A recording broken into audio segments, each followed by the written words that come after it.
Welcome to today's edition of the show podcast. There are many surprises in the first few episodes of Dota. Dragon's Blood, a new 8-episode anime series created by Netflix and Valve. For example, zombies.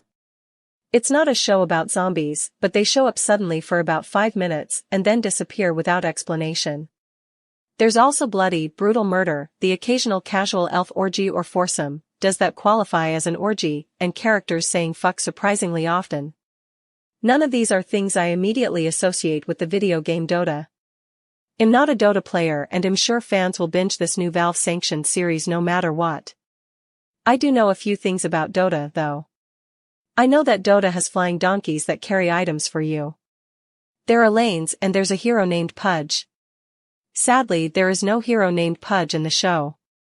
Dragon's Blood tries to use the brief backstories of half a dozen Dota heroes as the foundation for a serious drama. There are 2 elf factions at war, a few family tragedies, and plenty of angst from protagonists Davion the Dragon Knight and Mirana disgraced Princess of the Moon over their identities and personal demons. Maybe at some point someone pitched a goofy Hunger Games-style action anime about a bunch of outrageous characters zapping each other with colorful magic beams in the forest. That might been more fun, or at least funnier, than Dragon's Blood, which tries hard to be grown-up but doesn't use its bloody violence or F-bombs as effectively as Netflix's other game-to-anime hit, Castlevania. Castlevania delights in its gore, and early on it does feel like it's trying too hard to convince you this is a cartoon for adults. But Castlevania also has flair. The writing artfully pivots between silly banter and literary monologues that have me hanging on every word. And then sometimes everyone shuts up and Trevor Belmont serves a vampire the explosive end of his whip for lunch. I kept looking for some of that spark in Dota. Dragon's Blood, but there was never a moment where the animation had the wow factor of a Trevor whip crack. The Dragon's Blood writers had like 100 ultimate abilities right in front of them in the source material, but most of the action is disappointingly tame, even when it's well animated. A couple scenes do stand above the rest. In one, a veteran dragon knight shows up wearing scale armor imbued with the powers of the many dragons he's slain. The chestpiece of a chaos dragon makes him impossible to strike, and his air dragon boots aren't all dragons air dragons? Let him fly through the air like a superhero. Finally, for episodes in, we get to see some real anime shit. Dragon's Blood needs more of that.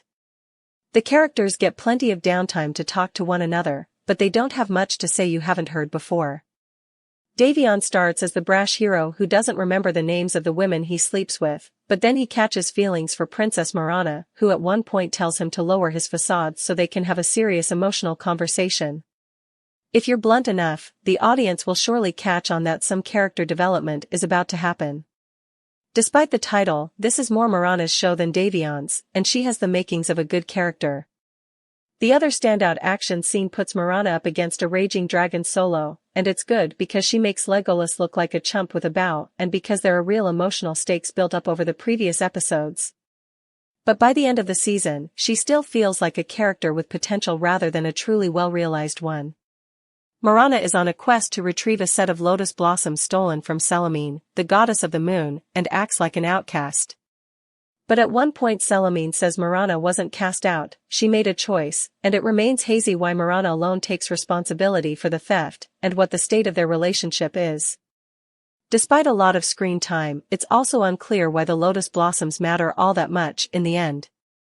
At least once in episode 1 wondered if the plot was just a little too opaque, or if more Dota lore knowledge could have helped me understand what was going on. What was up with those zombies and the red crystal that seemed to be controlling them? When a sage says to Selamine 1,000 years and these people still don't know who you really are, is he being literal about some established lore or is he just talking shit? A bit of wiki sleuthing didn't help much.